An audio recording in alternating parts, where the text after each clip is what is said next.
Could I have your attention, please? I'd like to call to order our board workshop and welcome you all. What is the date today? Is it it's October? Are you guys kidding me? October 7th. Isn't this amazing where time's going? But it's great to see everybody here.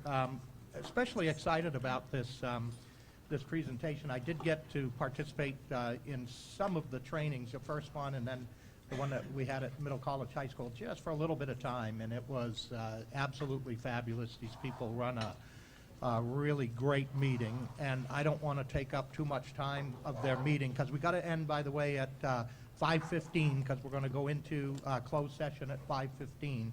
So I know it cuts 15 minutes off of your plan thing because I thought I saw it till 5:30. So let's just jump into it. Dale, do we have anyone that wants to introduce folks? Dr. Maddie Zambora. All right, Maddie, you're up. I'm right here. Is this on? Yes. Okay. Good afternoon, everyone. Thank you for being here. We're very excited to have the California Association of Bilingual Educators here with us today. They are working with us in partnership to create not only stronger bilingual programs, our dual immersion and our ABE programs, but also to assist us in looking for ways to develop multilingual pathways for our students to become bilingual and biliterate in multiple languages. We're looking for more than just Spanish. So we're very excited because they're here to help us through our journey, and I'd like to introduce some of them. We have Elizabeth Jimenez with us here today. We have Francisca Sanchez with us. She's back there. Memo Mendez is back there. He's our lead as well. And we also have Marcia Vargas. She is our expert in dual immersion. Before we get started, I would like to thank and acknowledge Jennifer Graciano and Daniel Arellano for their leadership and hard work. They're definitely serving as a point for us, as well as putting in some very late nights to make sure all of this happens. So thank you, Daniel and Jennifer, for everything you do. And without further ado, I think Francisca is going to be our presenter, and I'd like to call her up. Oh, it's Memo. Come on up, Memo. Thank you. Thank you. Well, it's an honor and a privilege to be here before you again, and I'm actually feeling very, very comfortable coming to your district here and the partnership that we have established together. And I'd like to welcome you here today on behalf of all of us. I also would like to follow up a little bit on Dr. Simotas' recognition of Jennifer and Daniel. And having been in their position, I know that behind the scenes, there's a lot of other staff that has been extremely helpful and instrumental in helping us get to where we are at this stage. So thank you to everyone that's been involved from the staff's perspective. The purpose of today's session is to elicit and carry on a rich discussion to further promote the successful collaboration that we've already begun together on this journey to ultimately design a program for English learners here and for all students actually in the district to reach higher heights in terms of their potential with multilingual language literacy and development. And we are very fortunate to be here with you this afternoon. I'd like to begin by sharing three points that we need to keep in mind as we move forward, particularly through the session this afternoon. One is that our overall goal, as I mentioned, is to develop a plan for expanding biliteracy opportunities for all students in this district and ultimately revise our English language learner plan to reflect that. And then to continue, again, the collaboration with the board by reviewing several multi-literacy program models and the research that supports those programs, and then how those will fit within the needs of the specific district. We need to really tailor all that information and make it something that is workable here for specific to your district. We're very appreciative of the fact that this has been a district-led initiative from the very beginning, and that definitely will have great implications as we continue to reflect on the fact that you did an awful lot of work in preparation to design the outcomes that you wanted out of this process. Next, I'd like to just briefly talk about the meetings that we've had so far to date, just a little brief progress. the main focus was their collaboration that we have and involving a multiplicity of stakeholders. And as you can see, that one of the big focus of each one of the meetings is to have active participation and meaningful involvement of the participants at the sessions. And one of the things that that demonstrates this is the second bullet there under the August 25th meeting, and that was that we had the group that met with us that day help us to derive a name that was fitting for this particular project, and that ultimately is listed up there as investing in our future today. And then the second meeting, really out of all the outcomes up there, probably the most significant to us is that participants were asked to self-select into those 3 major committees that you see up there. And they're all actually beginning now the work of gathering that information that'll be extremely helpful as we take a look at what specific things are working well in the district, what things we need to look at to build on, and what are some things that we need to take a look at possibly doing differently or improving upon that you already have. But so that data that they're going to be bringing back, that they're already working on, is going to be extremely beneficial to us as we progress from here on. And with that, I think that I'm ready to turn over to Francisca to pretty much take the session from here on.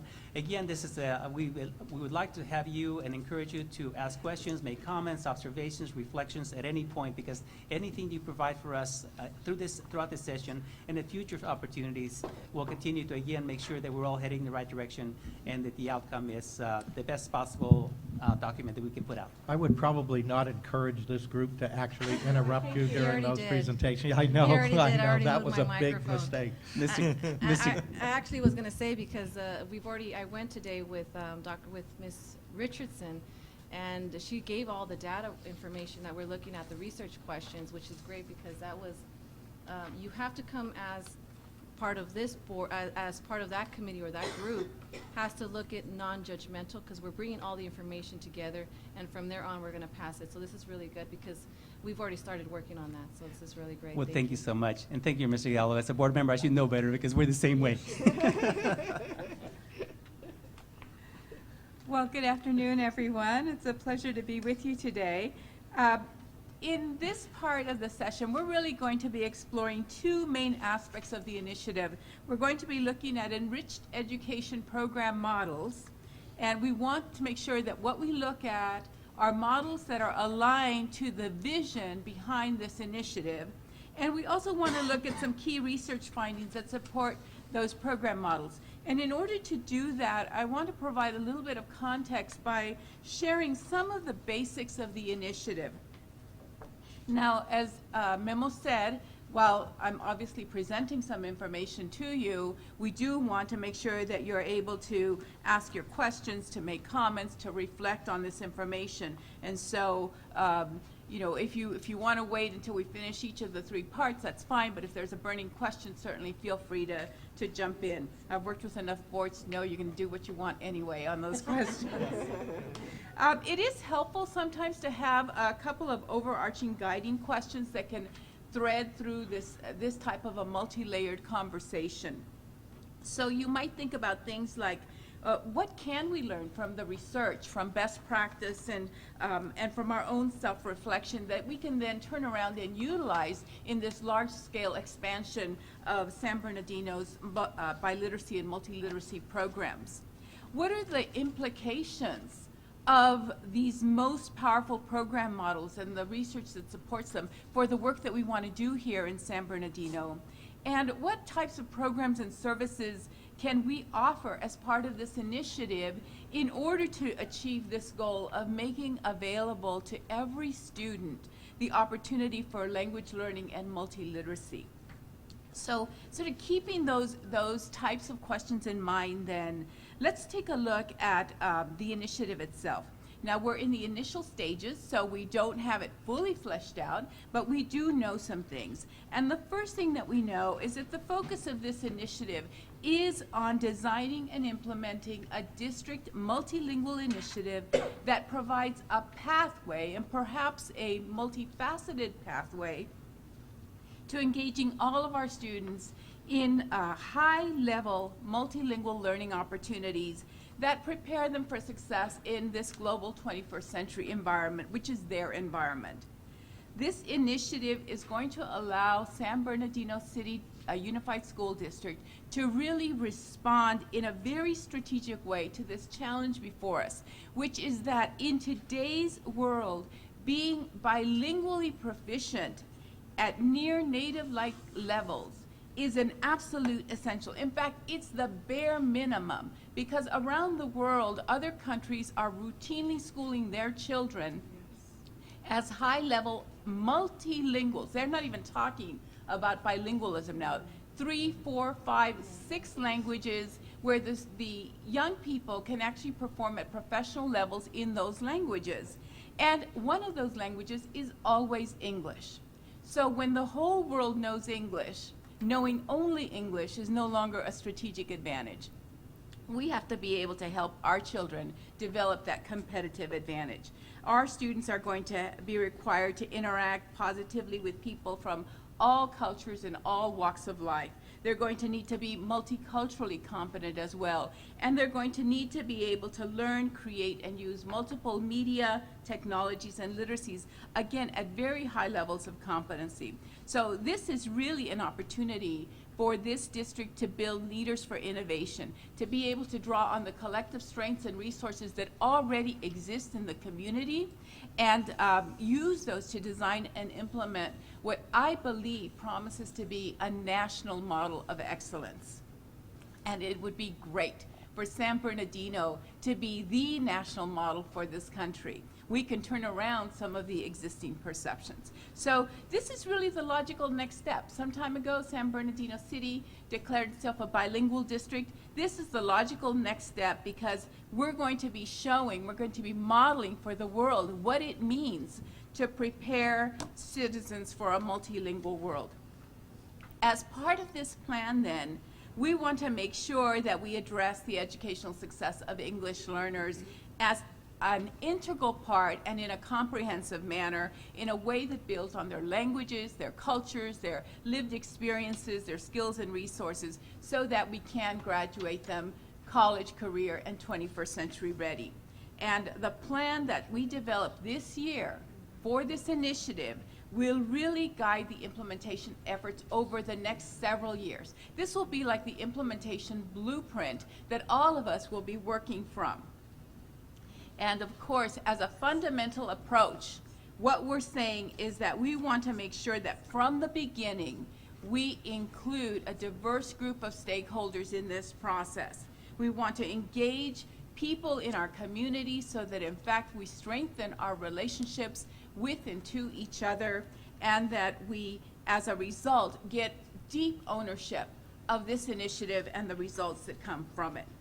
And as you well know, you cannot take on an initiative like this without also clearly articulating that there are a set of core values that underlie this work. And so we're not going to get into detail on that here, but know that there are a set of values that we've talked with our stakeholders about, things like making sure that we approach this in an assets-based way, so that we're looking at strengths and resources rather than deficits and gaps, that we look at issues of equity, that we think about linguistic human rights, so that we acknowledge that every human being has a right to fully develop his or her mother tongue, as well as to learn the language of the state, of the nation at high levels.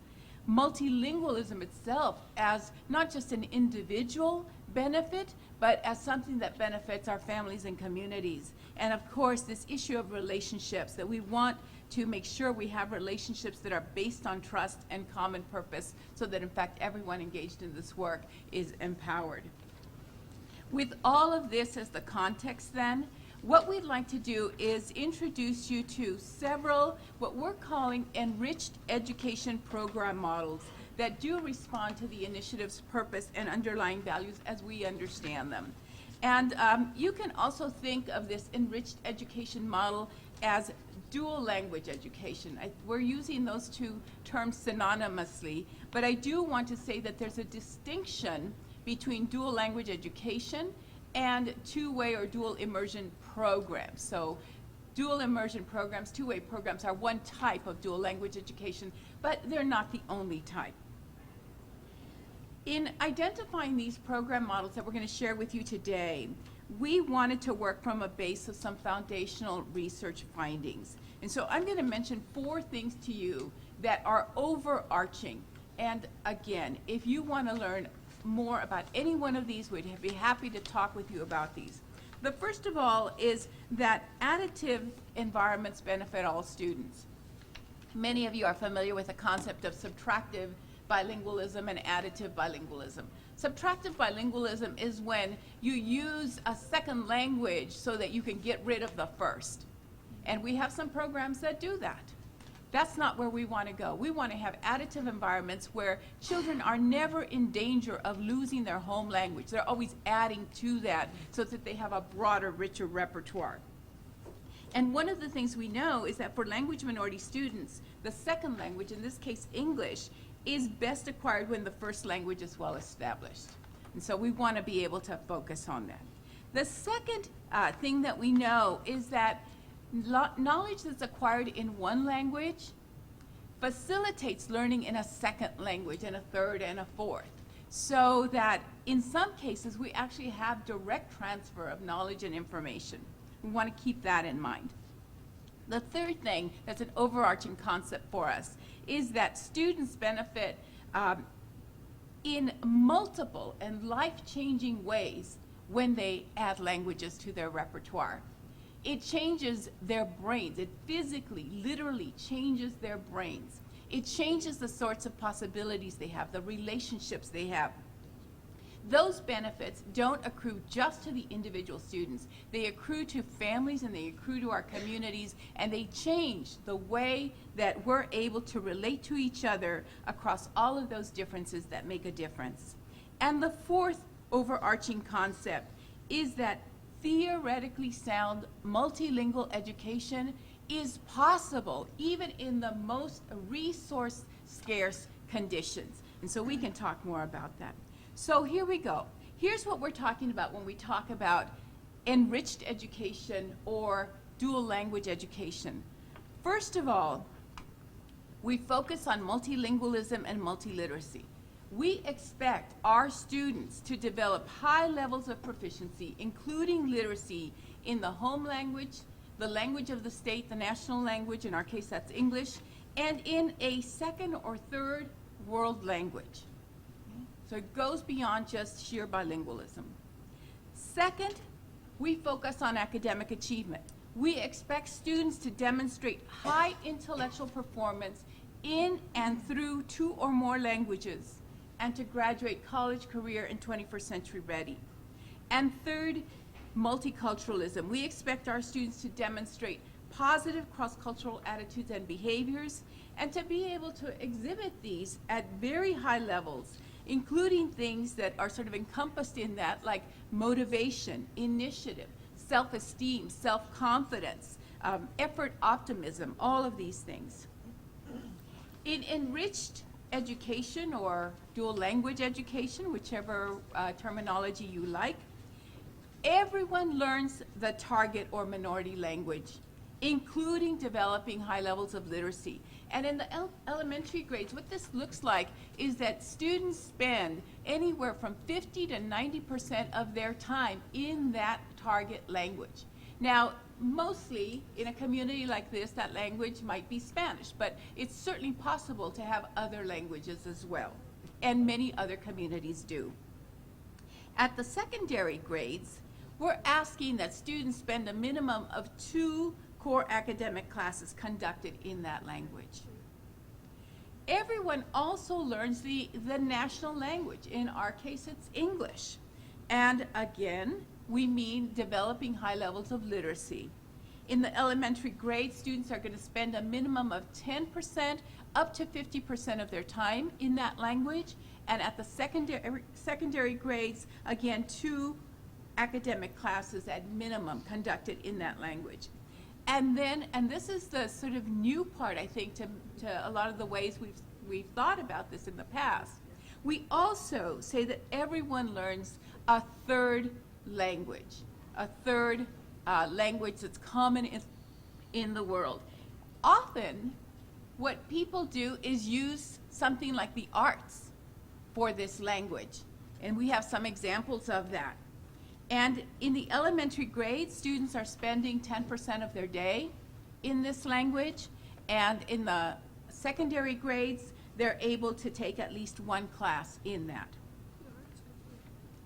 Now, we want to talk about who are we talking about? Which kids can do this type of work? And what we're saying is that every single student can benefit from enriched education, from dual language education. We're going to talk about 3 groups of students. First of all, we have English learners. Definitely, that's the traditional group that we think about. But we also have native English speakers, and you have some of those programs here in the district. And the third group are heritage language speakers. But regardless of the target population, the goal is the same for all students, which is to develop proficient multilingualism and multiliteracy. Now you can see on the slide that the program options are slightly different for each group of students. But what you'll notice right away is that two-way programs, dual immersion programs, actually benefit all groups of students. So where you have those types of programs, you can put any kind of kid in those programs, and they will benefit. And we have some research that supports that.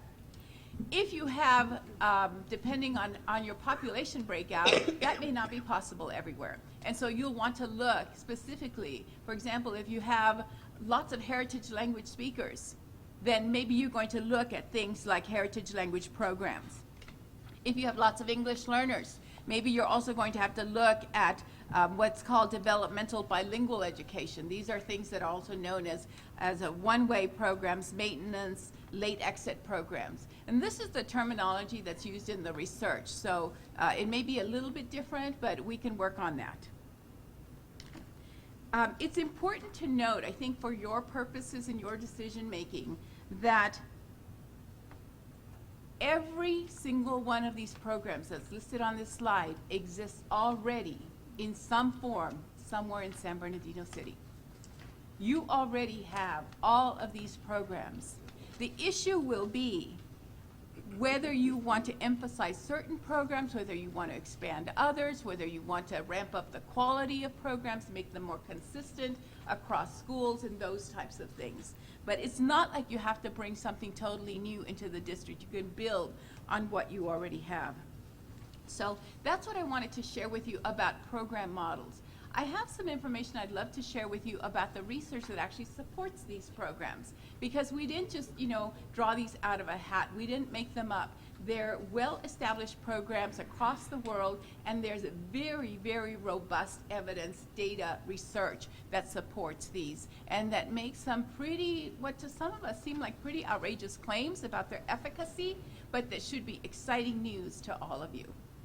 So I'm going to go ahead and present that. Again, as I said, if you have a real specific question, feel free to jump in. In thinking about what research to share with you, one of the things that we had to consider was where do we start? Because there are, at least figuratively, maybe even literally, mountains of research going back decades. And so what we did was we thought about what might be most useful here in San Bernardino. And we came up with 4 research gurus that everyone needs to know about, because the implications of their work directly impact the work you're going to be doing here in San Bernardino. So these are Tove Skutnap-Kangas, Catherine Lindholm Leary, Ellen Bialystock, and a partnership of Ginger Collier and Wayne Thomas. I'm going to start with Tove Skutnap-Kangas because she really represents the international playing field. And in addition to her own huge contributions, she connects us to all of this incredibly powerful, relevant research from across the world.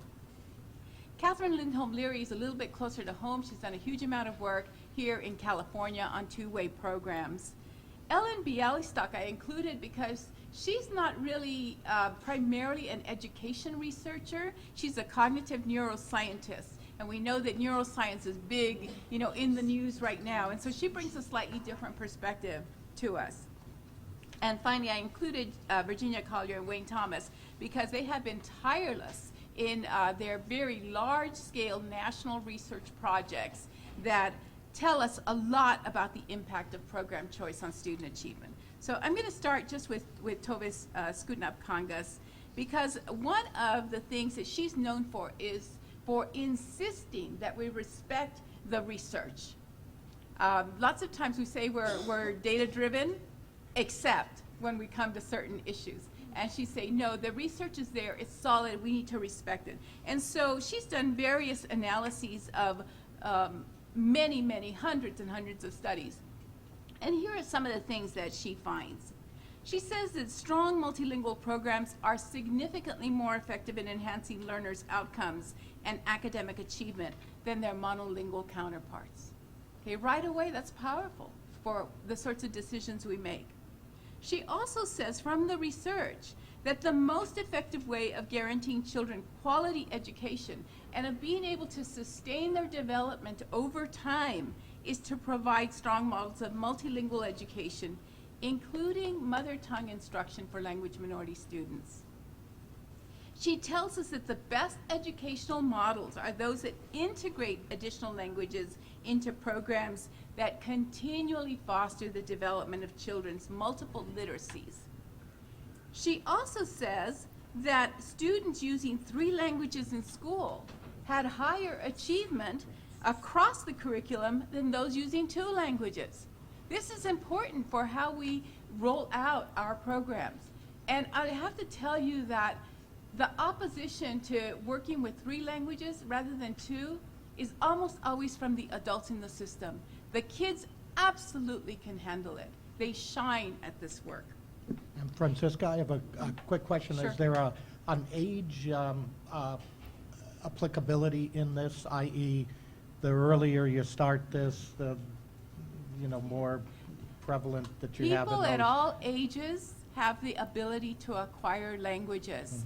One of the things that happens is that when you get past about puberty, your accent, I mean, you're always going to have an accent.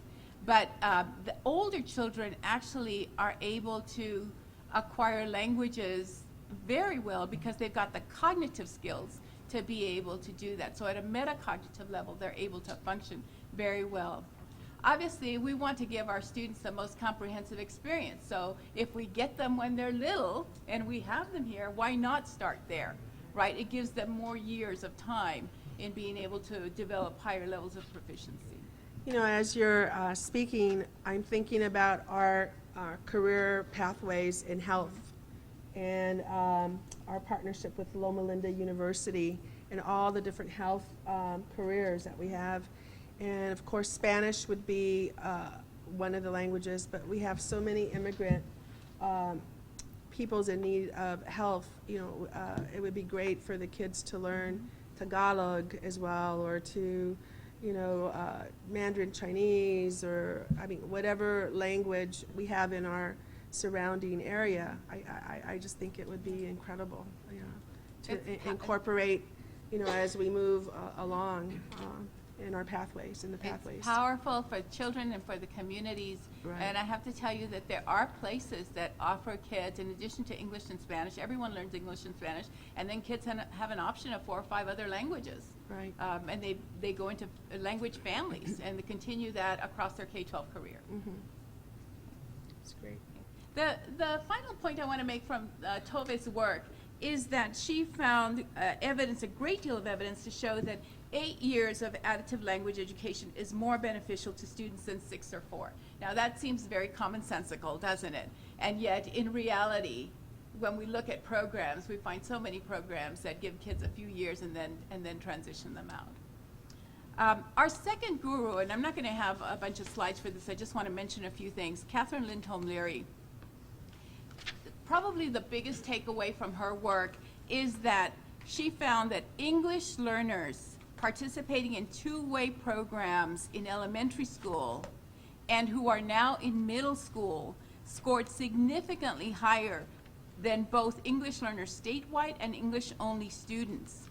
even though English learners had started off significantly behind these other groups of students. So very, very powerful. She found powerful student results, including English proficiency for all students participating, powerful enough that got them at least as high as their peers in English-only programs, and often much higher.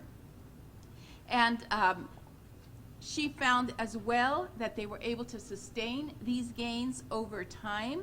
And in fact, she found that in mathematics, students who had been in two-way programs when they reached middle school years were a full grade level ahead of their peers who had not been in these programs. And so she makes the point that if we're looking for programs that significantly accelerate student achievement for all groups of students, and then sustain that achievement over time, that two-way immersion programs are definitely something that we should consider as a district-wide school improvement strategy.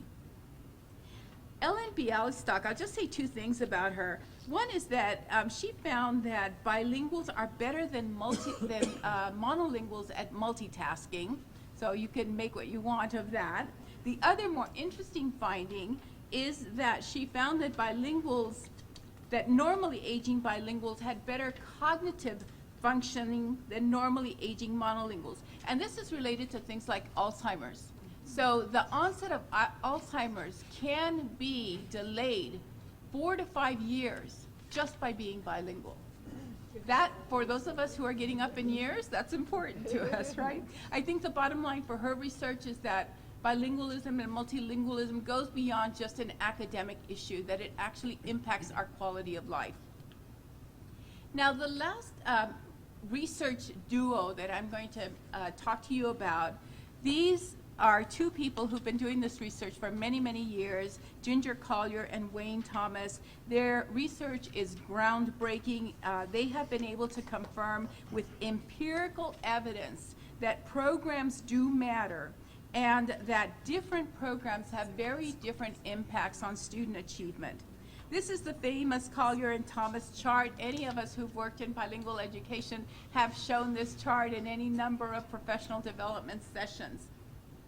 What it shows is what happens to English learners in 6 different programs over time, at least as far as test scores on norm reference standardized tests in English are concerned. So if you see that bold black line at the 50th NCE, that represents the average performance of native English-speaking children who make 1 year's progress per grade. This is what we talk about when we're talking about the norm. This is the expectation. And so what they were able to do is to compare English learners' achievement and progress to that of what's considered the norm. So each of those lines underneath the 50th NCE represent a different English learner program model, ranging from ESL pullout to dual language immersion programs. And so if you look just at what happens to kids up to about 3rd grade, you'd have to conclude that, well, it doesn't really make much difference what sort of program we provide to kids. They all sort of, have the same trajectory. They end up about the same place. And unfortunately, this is how we've usually evaluated program impact. We've looked in the short term, and we've said they're doing fine, time to exit them out of the program. Look what happens, though, if we continue to look at these students. Here they are at 4th grade. You can already see some differentiation based on the program. If we continue to follow them up to 6th grade, look what's happening there. That differentiation is getting broader and broader. And by 8th grade, you see some groups of students shooting ahead and others not just staying static, but actually falling behind. And there's a very easy explanation, partial explanation for this. And that is that every grade, the cognitive demand of every grade is not the same. School gets harder, and there are more expectations as you move up the grade levels. And so your cognitive functioning has to get at a higher level. So we look at this, and you can see as well that because these data only represent students who were in specialized programs up to 6th grade, and yet some continue to make progress after that. You can see that some programs are more powerful than others in sustaining and accelerating achievement, right? The interesting thing is that this particular chart doesn't show any native English speakers. But when Ginger and Wayne looked at the data for those groups of students, what they found is that native English speakers in dual immersion programs outperformed every other group of students. So if we had them charted on here, they'd be like off the chart. They'd be at the 80th, 90th, and CE. Now, I just need to ask you one very simple question. If this was the only information you had, if this chart was the total sum of the data that you had for making your decisions about which types of programs to support in this district, which programs would you choose for your children or your grandchildren? I'm willing to bet my home that you're going to choose the programs up at the top. Could you maybe express which ones, for instance, the two-way, what does it look like in our district, and probably the early exit BE, I think it is, the ones that are, the one that is in the blue, or the pullout? I is the don't ESL? have the specific data with me for your programs, but No, we no, but can what work is it on like, for instance, the Oh. two-way BE, what does it look like? Is that the 90, It's- 90-10 model? Is you that the have some 50? 90-10 models, and I believe you also have some 50-50 models. Okay. And there's some interesting data on 90-10 or 50-50. Does it matter? Which one should we pick? We can go into that. Well, at and they another time if you transition, right? The dual immersion ones I saw start 90-10, 80-20, 70-30. The As 90-10 programs usually start 90-10 in kinder, and Right. every year the Right. amount of the target Right. language diminishes and the English raises until you get to 50-50. The And- 50-50 models all start at 50-50 and continue that way across the grades. Right, thank you. And also, what about the ABE? Which one would that fall into? You The have color. some maintenance programs here that keep students through multiple grades. You also have some transition, some early exit programs, sometimes as Okay. early as second grade. Okay. You have a real mix in the district of programs. Right, and I think that's why it's important that within our committee that we're looking at the data point, because this could be even different within our own district. Maybe we're doing successes in some of the other areas. Yeah. And, but definitely the two-way is something that we should look at increasing. It's important. I mean, Ginger and Wayne make the point that you shouldn't take their word for it. This is based on a national study with hundreds of thousands of data points.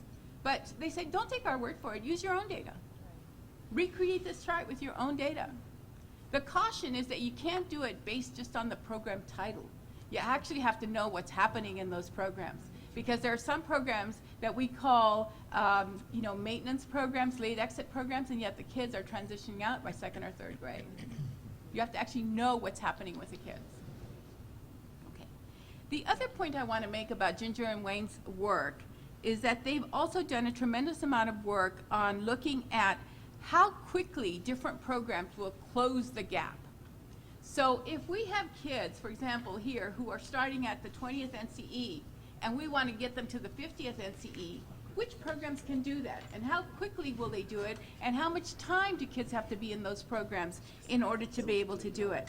And so again, if that's something that's of interest to you, we can certainly show you those data as well. The bottom line on it is that, in fact, there are some programs, and you see them at the top here. You see there are some programs that will close the gap and will sustain gap closure over time, but you have to devote time to them. Kids have to be in those programs for a period of time. There are other programs that will never close the gap. The unfortunate thing is that by policy in this state, we support the programs that have the least efficacy in closing the gap. They will never close the gap. There is no potential in those programs to close the gap, and yet those are the most officially supported and popular and common programs that we have across the state. All right, one other just little tidbit from Ginger and Wayne's research is that they found that dual immersion programs also have the fewest high school dropouts. So if that's of interest, again, that's a program to look at. I have just one or two more things to share with you. I want to continue with Ginger and Wayne's research because more recently, they have been commissioned, they have been hired to do a study of all of North Carolina dual immersion programs. And they have found some really fascinating things. Okay, they have looked at over 3 million student records so far, and the 3 million? over 3 million. And the findings thus far, the preliminary findings are very, very promising. Now, North Carolina has mostly Spanish-English immersion programs, but they do have one Mandarin Chinese-English program, and these results hold across that program as well. This is the first finding that they have, and that is that these programs, dual language immersion programs, are good for all kids, even for special needs kids, which sometimes we say, no, we don't want to put them in those programs, it's going to be too taxing, too stressful. But they said, these programs are better for special needs kids than not putting them in the programs. They get better results over time. So that's an important finding. Question for you, Yes. because the data shows the results for the students in the programs. Do they have any results that show the entire data? Like, for instance, because I mean, this could just be the results. I mean, if these results end up being looking the same as any regular district or any regular school, then who's to say that it's the programs that are getting results? Is just that these are the students that do perform at a higher level anyway? Does it show that the They entire? looked at all students. They looked at all students. So they actually have the data for students in other programs, including students in the mainstream program. And they compared, they did like student characteristics to like student characteristics. So they controlled for those variables in student background and so forth. So And the data held up. So in the end, you're saying that the entire school did better? When they went in to look at their programs, North Carolina is moving from having a program within a school to school-wide programs, but they're not there yet. Okay. So they were able to look at similar students in the same community who were in different programs, some of them in dual language programs and some not. And then they were able to look across schools in a district, and then they were able to look at students in districts across the whole state. So they cut the data in various ways, and at every level, every way they've looked at it, the same results have held up. So that would be one suggestion, is maybe to even invite Ginger and Wayne here to talk specifically about their data, if there are really detailed questions about the studies that they're doing. But it's ongoing. They're in a multi-year analysis of research findings for the whole state, because the entire state, the idea is that the entire state wants to go two-way. Wow. Yeah. Do you have some of that data captured in a, kind of? I don't have it in Succinct a format here. slide here, but we could Yeah, certainly it'd be get great. that. That's compelling. Yeah, we could absolutely get that information. In fact, we can email them, or I'm going to be seeing both Ginger and Wayne next month as well. So they could even put together some slides for us. So in other words, they match the students' Yes. characteristics for those that were in dual programs and those that weren't by ethnicity and by Educational level, parents, educational SES, level, all of parent, that. SES, and then they compared across the state. Exactly. Okay. Exactly. And this is a powerful duo because Ginger is the sort of educational bilingual ed person, but Wayne was not in that field at all. He was a data person, and the work he found so compelling that he actually moved his whole work into this area. So he can talk the statistics and the data points and all of that. Do they collect data on cross-cultural understanding, multicultural? I think they are collecting that data. I don't know personally, though. I don't know for a fact that they have that available for release. But we could certainly ask them. I think in the future, for us, I would like to see how we could capture cross-culture, intercultural understanding, communication, ways of improving, just not among the kids, but among our staff and all of us in terms of cross-cultural. The person I know for sure has done that work is Catherine Lindholm Leary, and she's right here in California. Yeah, So, okay. And to address that as well? You bring, you raise a very valid concern and question that surfaced in other forums or other places, and that is that sometimes when we talk about bilingualism or multilingualism opportunities for development of that in our students, oftentimes you get the richness of the language and the academic achievement and those sorts of outcomes. But the language instruction sometimes is devoid of the cultural knowledge and experiences, and so we need to be conscious that if we really want to capture outcomes, on both in both aspects, to be conscious of that, and be able to not only ensure that the consistency in our programs reflects that across the district, but again, for us to take a look and see whether in fact we're getting the outcomes that we intend to get. So very good point that you brought up. Well, and this is really the work that we're doing in some of the other STEM fields and things where you get that academic instruction, but when you start coupling it to career pathways and showing the linkage to the applied learning pieces, Right. the linked learning modules, well, this is the linked learning applied application of language arts, is how it's applied in a cultural setting. Right. So to me, Absolutely. that's just the applied learning model and linked learning discipline that and part of the pedagogy that we're trying to integrate under the career pathways approach.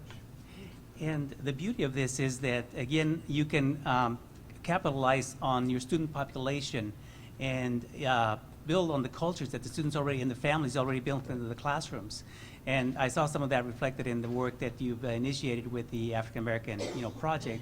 And again, these are initiatives you already have in the district that you can connect to as part of this, major overall arching project. So, good questions, good points. So there are two other findings from the preliminary findings from the Collier and Thomas research that I think will also be of interest to you. The second is that they found that by middle school years, students in the dual language immersion programs are a whole grade level ahead of comparison group students. Now, if we're interested in really accelerating achievement, we want to, as a whole district, move up the level of achievement, then we pay attention to things like this. And then the final thing I'd like to share, again, has a great deal of implication for this district, and that is that they found that the most dramatic gains were among African American students. They found that those not in dual language immersion programs were scoring on average at the 19th percentile on the North Carolina state test, while those in the dual language immersion programs by the upper grades were already above grade level, above the 50th percentile in English, even though they had spent, half as much time in English as their peers not in the programs. But this gets back to the same thing with me. I like to see, what matters is how many students started in dual immersion, and then how many of those students were still in it at that time. So the kids that drop out of dual immersion or no longer in dual immersion were kids that weren't successful, but you never measure those kids. Yeah. So Yeah, I don't know the exact data pieces of that, but I know that Ginger and Wayne have addressed that. So they're not ignorant of that. And I think, again, we can bring back additional information that responds directly to some of these questions that you have. And these are great questions to be raising because they should be concerns, obviously, as you move forward with any sort of initiative like this. And I do want to mention that even within our, like I mentioned before, we are looking at the data point within our own district with the students here in the district, and that's with Barbara Richardson, who's also accumulating the data for information. That way we can have numbers. How does this look like in our own district? Because this is just at a bigger range. Another piece is that I've spoken with two of the African American students that were part of the graduating class of 2014, and they had perfect Spanish accent. I mean, you could talk to them in Spanish and they spoke beautifully in Spanish. And so that was great to see that they started from the elementary level, middle level, and all the way through to the high school level. And what would be great is just to making sure that we open this up to more traditional English or English-speaking students in marketing out, so that way we have more African American, more of the other populations included into this program, which is great. I think this would be a great Yeah. opportunity to expand it. I think, going back to Danny's question of retention and attrition of the kids, I'm sure they have the longitudinal data that shows, you know, when they started and how many finished and at what levels. And then if they did have high attrition or just some attrition, why did the kids, you know, drop out of the program? Did they move? Did they decide to go another direction? I mean that would be helpful to know as well. And I just want to comment, those two young men, those African American young graduates of our dual language program, it was so heartening because they said, oh, we achieved academically, but what we value the most is we became a family. We are a family. And that, to me, just says it all. You know, we became part of a big family. And so, and that's what we want to achieve. We want to achieve cross-cultural understanding. We don't want the, you know, the tensions, the racial tensions. We want to build, you know, cross-cultural understanding and camaraderie and working collaboratively, you know, so. So we'll pose these questions directly to the researchers, and we Right. have good relationships with them, so we'll be able to get responses that we can then bring back to you. I'm going to close the presentation part, and of course, you know, we're here to respond to any other questions, but I just want to say that what you're doing here is really life-changing for kids. It's not an academic issue. This has a potential to change children's lives, and because it's changing children's lives, it changes families' lives, and it changes the community life as well. And what you're doing is really embarking on building a road of understanding and excellence that we can all walk together. Build it in an inclusive way. And our children, when we talk to them, when we talk to young people, we had people, young people, students at some of these meetings we had, and they tell us this. They understand the issues with such clarity sometimes, but they really are depending on us, on the adults in the system, to get this together and to do what we know we can do to make possibilities open to them. So thank you so much. Can I ask one question, Thank just you. so I'm clear on, just have a clear idea of how it potentially works? So, because you mentioned a number of times all the students, right? So if you go into a school and you introduce this program, what in that school changes? If you go, say, to a third grade teacher class is there now, what changes about that third grade class? Is it a different teacher, the same teacher, an aide, the kids get an additional teacher? What are the costs associated with it? What happens?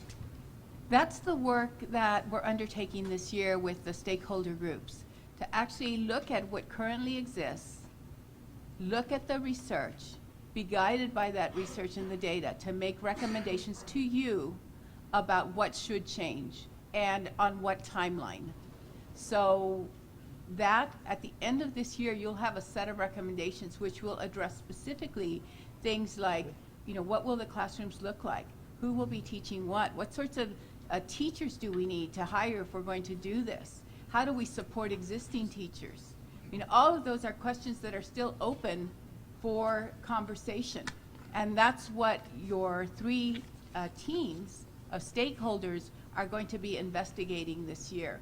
And as part of that, we also want to look at other places where they've begun to do this work as well, and to see what lessons they've learned about this.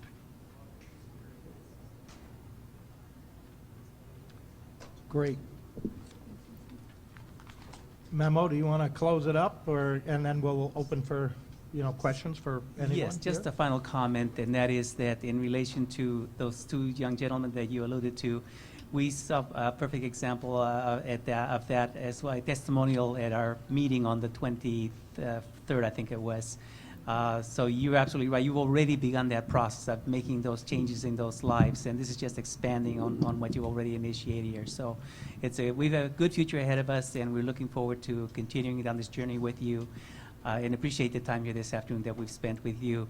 I also wanted to make mention that for the first time, at least in my experience, we use the graphic recorder, and what you see across the back side of the room here is beginning on this end.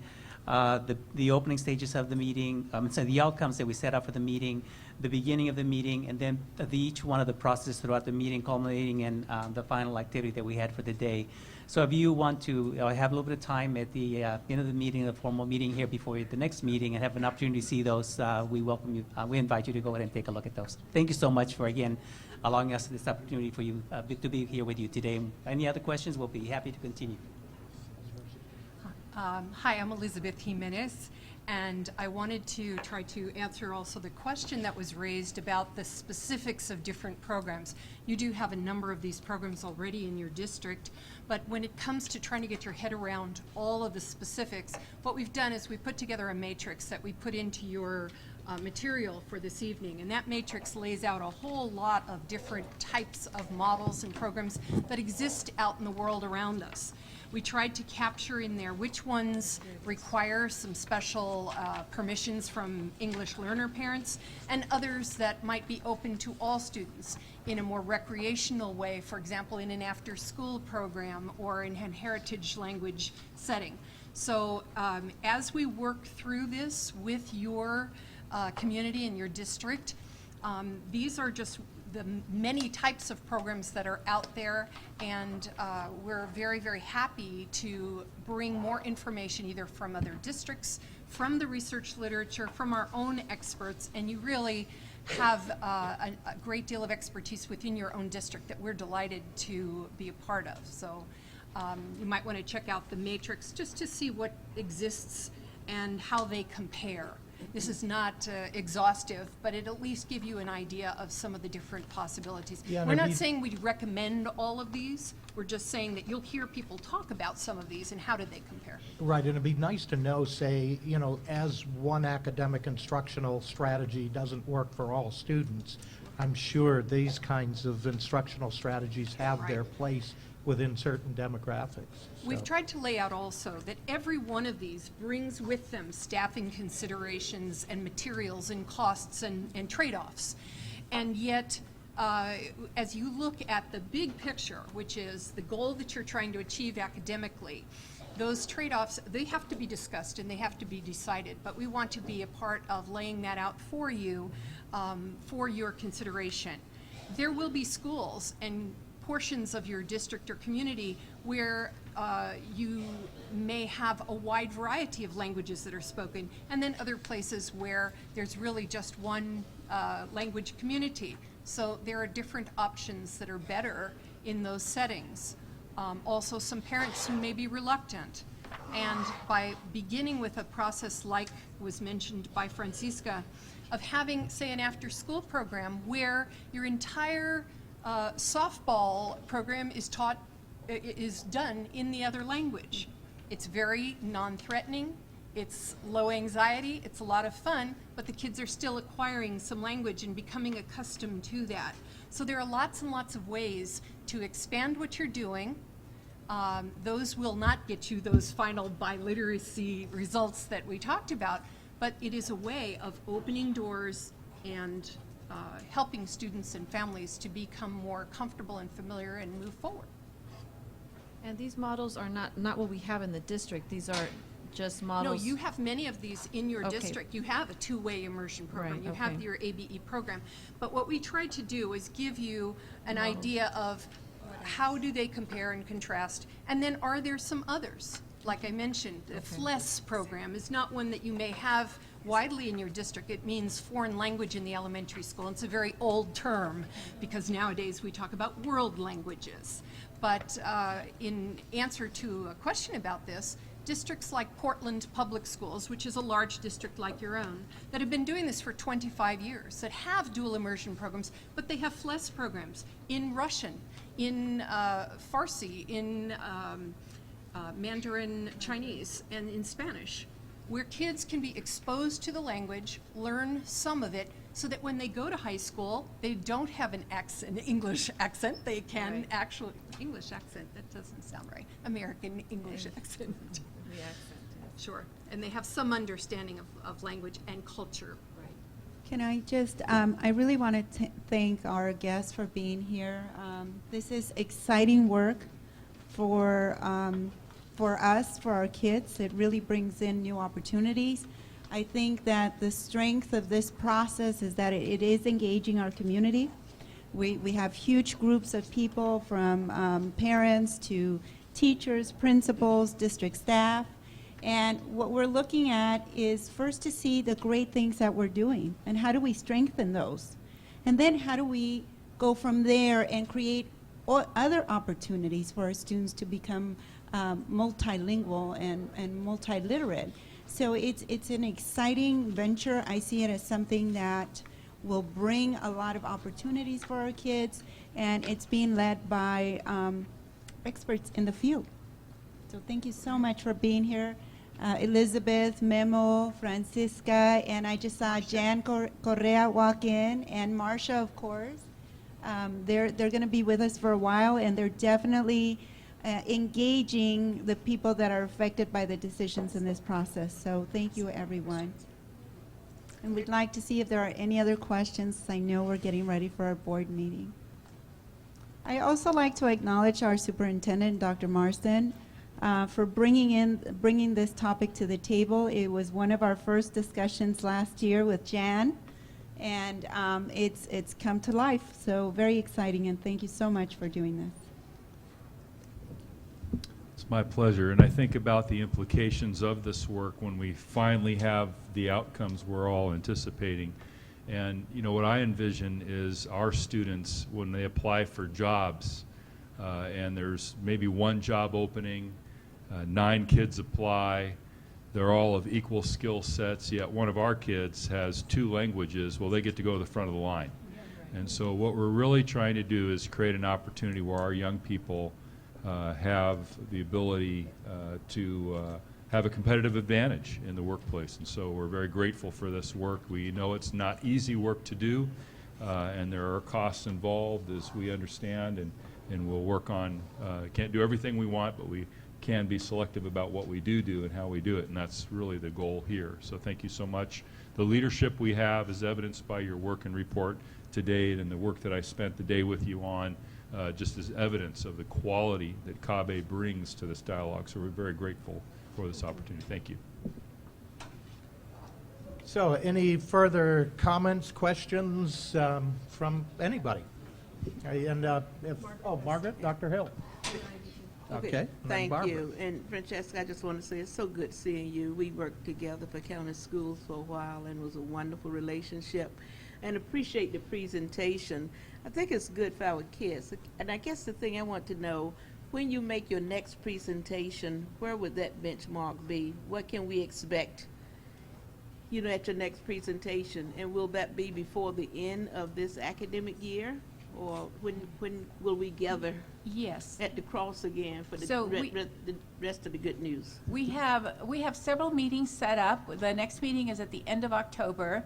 We're bringing back all of the stakeholder teams. They will have been examining a variety of data sets, including doing classroom visits, looking at data and research, engaging community stakeholders, students, parents, others.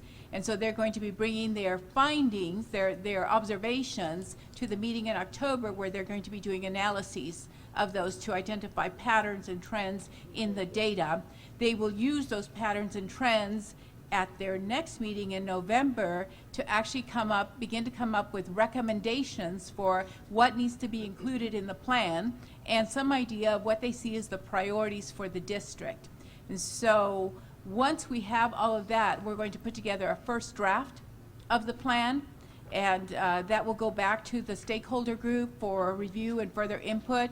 And then we're going to go through a couple more iterations, but our intent is by the end of this year to bring you back a plan that we feel comfortable is approvable by you, that includes a timeline for implementation and some specific recommendations. And of course, anywhere in between that, we can come back to you at your pleasure to give you updates, to provide other research pieces and so forth. In fact, Marcia Vargas is going to be organizing a half-day research forum for anyone who's interested that will allow people to get more in-depth into the research. Good, thank you. Dr. Flores. Yes, and I just wanted to comment on just the stellar presentation. Just the caliber is outstanding, and just want to commend you. I know you guys are my colleagues, but I just am overwhelmed by the level of professionalism. I just want to commend you for it. I also would like to, I didn't get to go to the 23rd, I was out of town, but I really, we know that research says that leadership is key. And I hope we have a forum of our administrators and also central administrators to focus on, quality bilingual programs or whatever programs they are, because that also needs to be looked at. And also, I'm assuming too that parent engagement will also be a factor. And of course, we can't forget the teachers. I see some of the teachers that I've talked to out there, and they have tremendous capability. And I'm glad that you said that we'll look at materials, we'll look at pedagogy, and so forth, and instructional practices that are working, and so forth. So I really am looking forward to the work that you'll be engaging in with us. Thank you. So we're intending to look at all of those different groups of stakeholders through the community engagement process, looking at focus groups, interviews, things like that, surveys. We also are using at the district's request, a modified instructional rounds process that allows people to do observations, do analyses, synthesis, make recommendations, and then take action. And you also will be interviewing the principals as well? Yes. Okay, great. Joe, come on up to the microphone, Joe. Yeah. Joe Olagi, President of LULAC. On your first slide, you had revised the English Learner Master Plan. And I put, when? Yeah. Sure, yeah. We're all family. Different boards have different rules. Yeah, this is, yeah. It's very interactive. The revision, the ramping up of the English Learner Master Plan is part of this process. So our intent at this point is to incorporate that into the broader initiative. And I've now had experience in at least 2 districts doing this work. Yeah, I'll just point to San Francisco, where we actually had to have our English Learner Master Plan reviewed still by the Department of Justice. So we were able to do that. We were able to meet all of the compliance issues. But the compliance issues did not drive our work. We had our strategic plan for the district that drove our work, our values and our principles. And then we made sure that we put in there all of the compliance issues. So at this point, it may change depending on the will of the board and the district leadership. But at this point, our intent is to actually have that be incorporated as part of the broader initiative plan. Good, Joe? You have more? Sure. When we get into master plans and we get into revising learner master plans, we get into the high school programs, the CAP, and other programs. How do we go ahead and measure our students' success when it comes to CAP, when they get the negative labels of far below basic, other avenues that really demean the intelligence of our students by giving them this negative type of profile. Yeah. And I'm wondering how that's going to affect the standards that are going to be met, because we have to meet state standards. When you get into high school, you have the Casey, which again is another roadblock for our students to go ahead and go through. And then you have the 83G requirements that are another thing. How do we get the master plan to fit those particular areas of concern?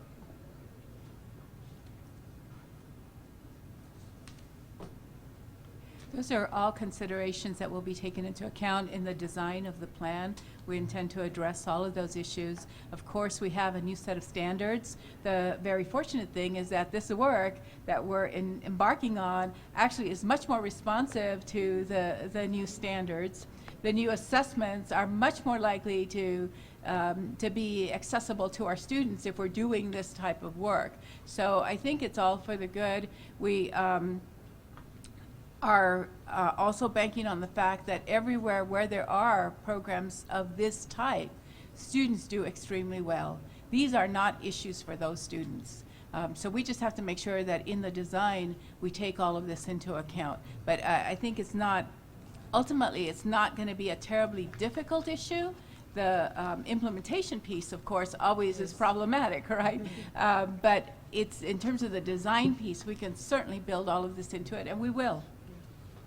Thank you so much. And we're a couple minutes past. We do need to enter closed session here before we open up our next meeting. I want to thank everyone. Great presentation, excellent data, and I'm looking forward to program implementation. So, see you soon.